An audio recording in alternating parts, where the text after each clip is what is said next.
Good morning friends, आप सबों का हमारे चैनल के ट्यूटोरियल्स में स्वागत है। आज जो हम लोग टॉपिक स्टडी करने जा रहे हैं वो है मॉडर्न इंडियन हिस्ट्री से रिलेटेड अन्य जन आंदोलन। अन्य जन आंदोलन लोगों के द्वारा किया गया आंदोलन, रिवॉल्ट, ट्राइबल रिवॉल्ट भी आप इसे कह सकते हैं। ठीक है, ट्राइबल रिवॉल्ट। तो आइए हम लोग उसको पढ़ते हैं। 1857 के विद्रोह के ठीक बाद बंगाल में नील विद्रोह 1859 से 1860 ईस्वी में हुआ।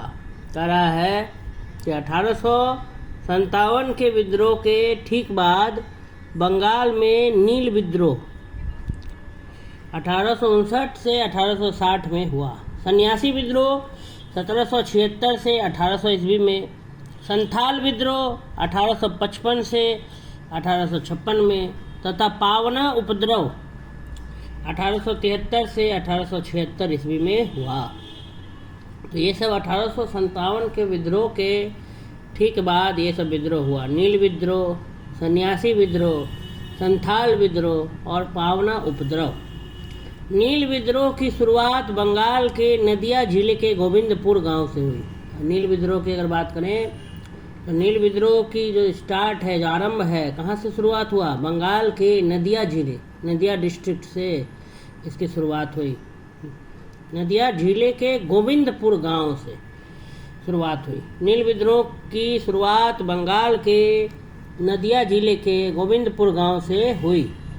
एक नील उत्पादक के दो भूतपूर्व कर्मचारियों दिगंबर विश्वास तथा विष्णु विश्वास के नेतृत्व में वहां के किसान एकजुट हुए तथा उन्होंने नील की खेती, इंडिगो मतलब होता है नील, नील की खेती बंद कर दी।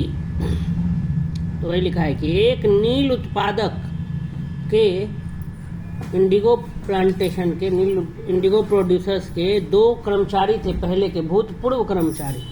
एक का नाम था दिगंबर विश्वास, एक का नाम था विष्णु विश्वास। उनके नेतृत्व में वहाँ के किसान एकजुट हुए तथा उन्होंने नील की खेती बंद कर दी। 1860 ईस्वी तक नील आंदोलन नदिया, पावना, खुलना, ढाका, मालदा, दिनाजपुर आदि क्षेत्रों में फैल गया। कह रहा है कि एक नील उत्पादक के दो भूतपूर्व कर्मचारी थे, एक का नाम था दिगंबर विश्वास, एक का नाम था विष्णु विश्वास। उनके नेतृत्व में वहाँ के किसान एकजुट हुए तथा उन्होंने नील की खेती बंद कर दी। 1860 ईस्वी तक नील आंदोलन नदिया, पावना, खुलना, ढाका, ये सब अभी, खुलना, ढाका ये सब जगह अभी कहाँ है? बांग्लादेश में है। तो नील आंदोलन नदिया, पावना, खुलना, ढाका, मालदा, दिनाजपुर आदि क्षेत्रों में फैल गया। बंगाल के बुद्धिजीवी वर्ग ने अखबारों में अपने लेखों द्वारा तथा जनसभाओं के माध्यम से इस विद्रोह के प्रति अपने समर्थन को व्यक्त किया। बंगाल के जो बुद्धिजीवी वर्ग थे उन्होंने अखबारों में अपने लेख के द्वारा या फिर जनसभाओं के माध्यम से इस विद्रोह, ये जो रिवॉल्ट था, उनके प्रति अपना समर्थन, अपना सपोर्ट दिखाया। इसमें हिंदू पैट्रियाट के संपादक हरिश्चंद्र मुखर्जी की विशेष भूमिका रही। हिंदू पैट्रियाट एक अखबार है जिसके संपादक थे हरिश्चंद्र मुखर्जी, उनकी विशेष भूमिका रही।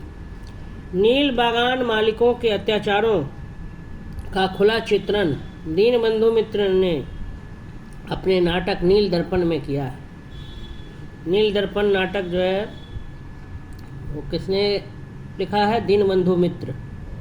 नील बागान मालिकों के अत्याचारों का खुला चित्रण जो है वो दीनबंधु मित्र ने किया अपने नाटक नील दर्पण में किया। वंदे मातरम गीत बंकिम चंद्र चटर्जी का प्रसिद्ध उपन्यास आनंद मठ से लिया गया है। वंदे मातरम जो गीत है वो बंकिम चंद्र चटर्जी का प्रसिद्ध उपन्यास था आनंद मठ, उससे लिया गया। इस उपन्यास का कथानक सन्यासी विद्रोह पर आधारित है। आनंद मठ जो है नोवेल आनंद मठ, उसमें सन्यासी विद्रोह के बारे में बताया गया।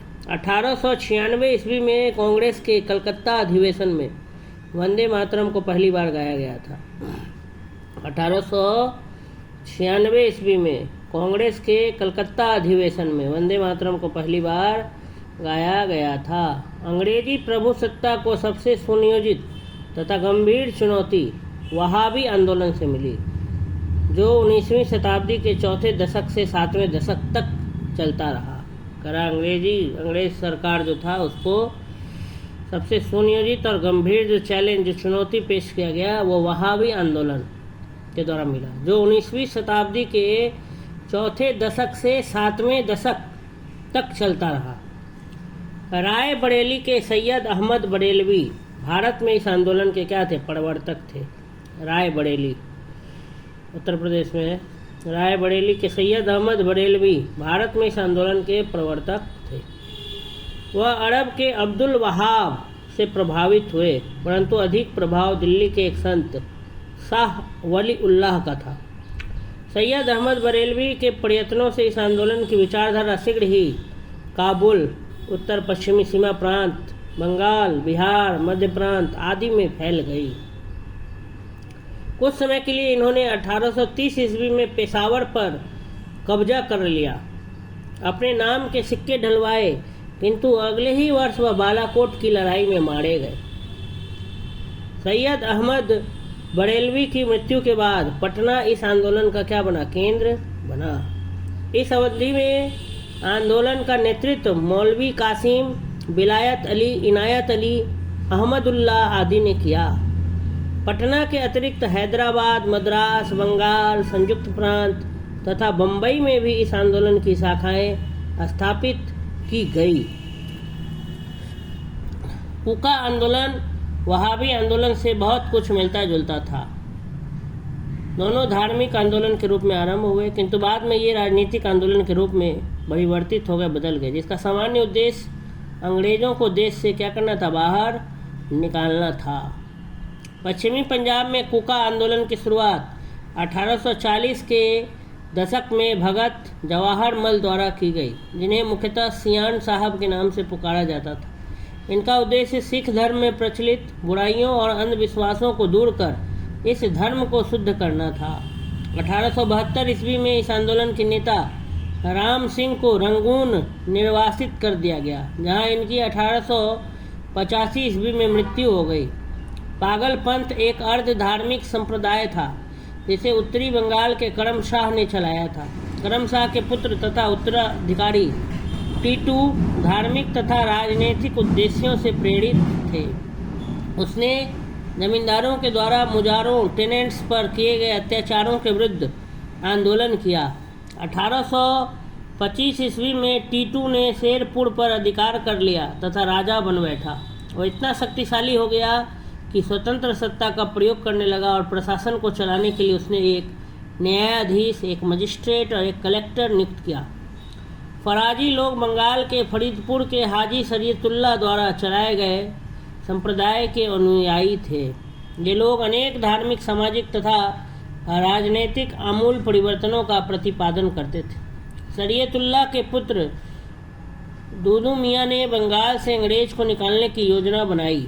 यह आंदोलन 1818 से 1862 ईस्वी तक चलता रहा। अंत में इस संप्रदाय के अनुयायी वहाबी दल में सम्मिलित मिल गए। 1805 ईस्वी में वेलेजली ने ट्रावनकोर, केरल के महाराजा को सहायक संधि करने पर विवश किया। महाराजा संधि की शर्तों से अप्रसन्न था और इसलिए इसने सहायक संधि संबंधी कर देने में आनाकानी की। अंग्रेज रेजिडेंट का व्यवहार भी बहुत धृष्टतापूर्ण था, जिसके फलस्वरूप दीवान वेलुथम्पी ने विद्रोह कर दिया, जिसमें नायर बटालियन ने उसका समर्थन किया। प्रारंभिक भारतीय क्रांतिकारियों में अग्रगण्य वासुदेव बलवंत फड़के 1845 से 1883 ईस्वी ने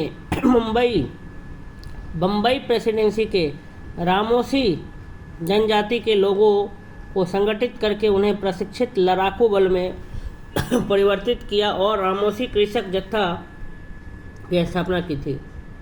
गडकरी लोग मराठों के किलों में काम करने वाले उनके वंशानुगत कर्मचारी थे। उन्होंने मनमाने ढंग से भू राजस्व की वसूली, मराठा सेना से उन्हें सेवा मुक्त किए जाने और उनकी जमीनों को मामलतदारों की देखरेख के अधीन कर दिए जाने के विरुद्ध 1844 ईस्वी में कोल्हापुर में विद्रोह कर दिया। खोंद जनजाति के लोग तमिलनाडु से लेकर बंगाल और मध्य भारत तक फैले विस्तृत पहाड़ी क्षेत्रों में रहते थे और पहाड़ी क्षेत्र होने के कारण वे वस्तुतः स्वतंत्र थे। इन्होंने 1817 से 1856 ईस्वी तक अंग्रेजों के विरुद्ध विद्रोह किया। इस आंदोलन का नेतृत्व युवा राजा के नाम पर चक्र विसोई ने किया। कोल्हापुर का विद्रोह। इस विद्रोह के मुख्य कारण ब्रिटिश सरकार द्वारा मानव बलि मड़िहा को प्रतिबंधित करने के प्रयास, अंग्रेजों द्वारा नए करों का आरोपण और अनेक क्षेत्रों में जमींदारों और साहूकारों के प्रवेश से संबंधित थे, जिसके कारण आदिवासियों को अनेक कष्टों का सामना करना पड़ा। अंग्रेजों ने एक मड़िहा एजेंसी गठित की, जिसके विरुद्ध खोंदों ने क्या किया? विरोध किया। मड़िहा मतलब होता है, तो पहले के ज़माने में ये आदिवासी लोग जो थे, खोंद जनजाति के लोग, मानव की बलि दे देते थे, इंसान का ही बलि हो जाता था। तो ये प्रथा को बंद कराना चाह रहे थे अंग्रेज। तो इसका विरोध में खोंद लोगों ने विद्रोह किया, जिसके विरुद्ध खोंदों ने विद्रोह किया। छोटा नागपुर क्षेत्र में कोल विद्रोह का नेतृत्व 1831-32 में बुद्धो भगत ने किया था। कोल विद्रोह छोटा नागपुर क्षेत्र में हुआ था 1831 से 1832 ईस्वी में। यह विद्रोह रुक कर 1848 ईस्वी तक चलता रहा और अंततः इसे सरकार द्वारा कुचल दिया गया। बघेरा विद्रोह 1818 ईस्वी में बड़ौदा में अंग्रेज सरकार के विरुद्ध किया गया था। 1857 के पूर्व के प्रमुख विद्रोहों का क्रम इस प्रकार से है।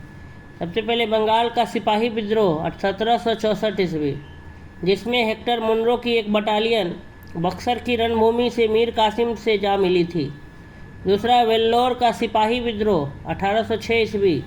तीसरा कच्छ का विद्रोह 1819 से 1831 ईस्वी। चौथा कोल विद्रोह 1831 से 1832 ईस्वी और पांचवा संथाल विद्रोह 1855 से 1856 ईस्वी। 1857 के ये सब पूर्व के विद्रोह थे, पहले के विद्रोह। 1857 से पहले ये सब रिवॉल्ट हुआ था। बंगाल का सिपाही विद्रोह जो 1764 ईस्वी में हुआ था, जिसमें हेक्टर मुनरो की एक बटालियन बक्सर की रणभूमि से मीर कासिम से क्या हुई थी? मिल गई थी जाकर। वेल्लोर का सिपाही विद्रोह ये 1806 ईस्वी में हुआ था। कच्छ गुजरात में रन ऑफ कच्छ 1819 से 1831 ईस्वी में हुआ था। कोल विद्रोह 1831 से 1832 ईस्वी और संथाल विद्रोह 1855 से 56 ईस्वी में।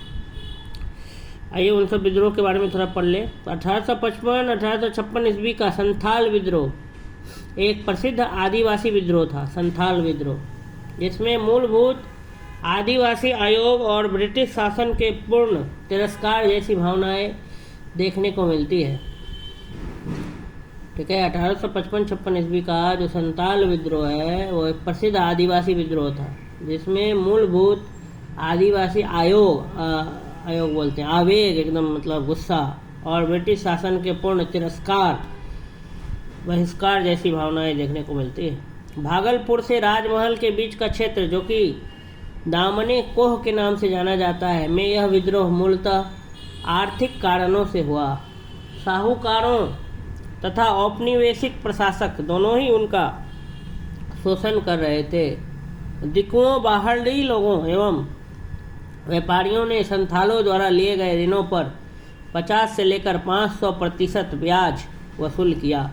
इस विद्रोह के नेता सीदो कान्हू, चांद एवं भैरव नामक 4 भाई थे। सीदो ने अधिकारियों से कहा था कि ठाकुर जी ने मुझे आदेश देते समय कहा कि यह देश साहबों का नहीं है, ठाकुर जी खुद हमारी तरफ से लड़ेंगे। इस तरह आप साहब लोग और सिपाही लोग खुद ठाकुर जी से लड़ेंगे। यह आंदोलन 1856 ईस्वी तक जारी रहा और अंततः विद्रोही नेताओं को पकड़ने के बाद आंदोलन को भारी दमन के साथ कुचल दिया गया। 1855 ईस्वी में संथालों ने भागलपुर क्षेत्र के भगनीडीह तालुके में विद्रोह कर दिया था। संथाल विद्रोह को दबाने के लिए मेजर बारो के नेतृत्व में एक सेना भेजी गई, जिसे संथालों ने हरा दिया था। अंततः भागलपुर के कमिश्नर ब्राउन और मेजर जनरल लॉयड ने क्रूरतापूर्वक संथाल विद्रोह का दमन किया था। तो ये था आपका क्या, संथाल विद्रोह के बारे में। बहुत फेमस था आदिवासी विद्रोह। संथाली लोग जो है बाहरी लोगों को दिकू कह के बुलाते थे, दिकू। इस विद्रोह के जो नेता थे संथाल विद्रोह के, सीधो, कान्हू, चांद और भैरव, ये 4 भाई थे। सीधो, कान्हू, चांद और भैरव। नेक्स्ट है भील विद्रोह। भीलों की आदिम जाति पश्चिमी तट के खान देश में रहती थी। 1818 से 1831 ईस्वी तक इन लोगों ने अपने नए स्वामी अंग्रेजों के विरुद्ध विद्रोह कर दिया। कंपनी के अधिकारियों का कथन था कि इस विद्रोह को पेशवा बाजीराव द्वितीय तथा उसके प्रतिनिधि त्रैंबक जी डांगलिया ने प्रोत्साहित किया था। भील विद्रोह। भीलों की आदिम जाति पश्चिमी तट के खान देश में रहती थी। 1818 से 31 ईस्वी तक इन लोगों ने अपने नए स्वामी, नए मालिक अंग्रेजों के विरुद्ध विद्रोह कर दिया। कंपनी के अधिकारियों का कहना था कि इस विद्रोह को पेशवा बाजीराव द्वितीय तथा उसके प्रतिनिधि त्रैंबकजी डांगलिया ने प्रोत्साहित किया था। वास्तव में कृषि संबंधी कष्ट तथा नई सरकार का भय ही इस विद्रोह का कारण था। 1825 ईस्वी में सेवड़म के नेतृत्व में इन लोगों ने विद्रोह किया। ब्रिटिश सेना काफी प्रयास के बाद इस विद्रोह से कुचल सकी। रंपा विद्रोह आंध्र प्रदेश के गोदावरी जिले के उत्तर में स्थित रंपा पहाड़ी क्षेत्र में हुआ। रंपा विद्रोह आंध्र प्रदेश के गोदावरी जिले के उत्तर में स्थित रंपा पहाड़ी क्षेत्र में हुआ। आदिवासियों का यह विद्रोह साहूकारों के शोषण और वन कानूनों, जंगल के कानूनों के विरुद्ध हुआ। 19वीं सदी के उत्तरार्ध में सुरजी भगत एवं गोविंद गुरु नामक समाज सुधारकों ने राजस्थान की मेवाड़, डूंगरपुर, बांसवाड़ा, प्रतापगढ़, सिरोही, पाली इत्यादि रियासतों में बसी भील जनजाति में सामाजिक सुधारों के प्रयास किए। गोविंद गुरु, इन्हें लसोड़िया भी कहा जाता है, ने भीलों को संगठित करने के उद्देश्य से 1883 ईस्वी में सभ्य सभा की स्थापना की थी। गोविंद गुरु को लसोड़िया आंदोलन का प्रवर्तक माना जाता है।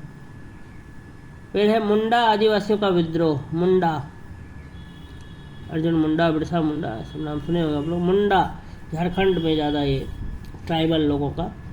मुंडा आदिवासियों का विद्रोह 1899 से 1900 ईस्वी के बीच हुआ। इसका नेतृत्व बिरसा मुंडा ने किया। मुंडा जाति में सामूहिक खेती का प्रचलन था, लेकिन जागीरदारों, ठेकेदारों, बनियों और सूदखोरों ने सामूहिक खेती की परंपरा पर हमला बोला। तो मुंडा सरदार 30 वर्ष तक सामूहिक खेती के लिए लड़ते रहे। इनका यह विद्रोह सरदारी लड़ाई के नाम से भी जाना जाता है। 1895 ईस्वी में बिरसा ने अपने आप को भगवान का दूत घोषित किया था। मुंडा विद्रोह को उल गुलान, महान हलचल के नाम से जाना गया। यह विद्रोह इस अवधि का सर्वाधिक प्रसिद्ध आदिवासी विद्रोह था। मुंडों की पारंपरिक सामूहिक खेती वाली भूमि व्यवस्था, फुटकट्टी या मुंडारी की जमींदारी या व्यक्तिगत भू स्वामित्व वाली भूमि व्यवस्था में परिवर्तन के विरुद्ध मुंडा विद्रोह की शुरुआत हुई थी। लेकिन कालांतर में बिरसा ने इसे धार्मिक राजनीतिक आंदोलन का रूप प्रदान किया। इनको जगत पिता या धरती आबा कहा जाता था। बिरसा मुंडा को उसने कहा कि दिकुओं, गैर आदिवासियों से हमारी लड़ाई होगी और उनके खून से जमीन इस तरह लाल होगी जैसे लाल झंडा। 3 मार्च 1900 को चक्रधरपुर के जामकोपई जंगल में सोते समय बिरसा को गिरफ्तार कर लिया गया और 9 जून 1900 को जेल में ही उनकी मृत्यु हो गई। बिरसा मुंडा का कार्य क्षेत्र रांची से लेकर भागलपुर तक था। बिरसा ने अनेक देवताओं बोंगा की पूजा को छोड़कर अपने अनुयायियों से एक ईश्वर सिंह बोंगा की पूजा करने का आह्वान किया था। तो ये बिरसा मुंडा आंदोलन, ठीक है, मुंडा विद्रोह या उलगुलान भी इसका नाम है उस विद्रोह का, उलगुलान। ठीक है, आगे है ठक्कर बापा ने जनजातीय लोगों के संबंध में आदिवासी शब्द का प्रयोग किया था। ये हरिजन सेवक संघ के महासचिव थे, ठक्कर बापा। हौज विद्रोह या हो विद्रोह 1820-21 में हुआ था, जिसका केंद्र बिहार का संथाल परगना था। खैरवाड़ आदिवासी आंदोलन, भागीरथ माझी, जिसमें पिक्चर भी बना था, तब तक तोड़ेंगे नहीं तब तक छोड़ेंगे नहीं, भागीरथ माझी, माउंटेन मैन ऑफ इंडिया, पहाड़ तोड़ दिया था इन्होंने, दशरथ माझी, भागीरथ माझी यहाँ लिखा है, ठीक है। खैरवाड़ आदिवासी आंदोलन भागीरथ माझी के नेतृत्व में 1874 ईस्वी में हुआ था। संबलपुर, वो दशरथ माझी थे ना, ये भागीरथ माझी। संबलपुर की गद्दी के दावेदार सुरेंद्र साई ने यहाँ ब्रिटिश विरोधी आंदोलन का नेतृत्व किया। 1862 ईस्वी में उसने आत्मसमर्पण कर दिया। मोपड़ा विद्रोह केरल के मालाबार क्षेत्र में वर्ष 1921 में हुआ था। यहाँ पर काश्तकार अधिकतर बटाईदार मुसलमान थे तथा जमींदार अधिकतर हिंदू थे। यह आंदोलन जमींदारों के शोषण के खिलाफ था। मोपड़ा, बहुत सारा विद्रोह है, सब नाम सब याद रखना पड़ेगा। फौज विद्रोह 1820-21 में हुआ था, जिसका केंद्र बिहार का संथाल परगना था। खैरवाड़ आदिवासी आंदोलन, ये भागीरथ माझी के नेतृत्व में 1874 में हुआ था।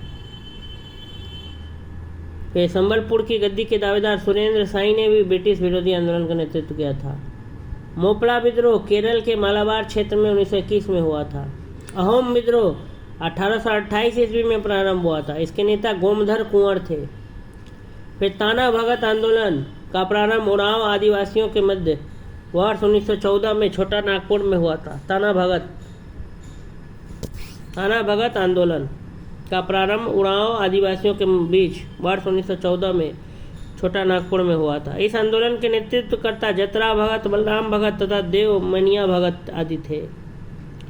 महात्मा गांधी और उनकी विचारधारा से प्रभावित होने वाले पहले जनजातीय नेता जदोनांग जोरानांग थे। वे मणिपुर के नागा जनजाति के अग्रणी स्वतंत्रता सेनानी थे। महात्मा गांधी और उनकी विचारधारा से प्रभावित होने वाले पहले जनजातीय नेता जदोनांग या जोरानांग, वे मणिपुर के नागा जनजाति के अग्रणी क्या थे? स्वतंत्रता सेनानी थे। तो इस तरीके से हमने जो है अन्य जन आंदोलन, ये जो टॉपिक था, इसको पढ़ लिया।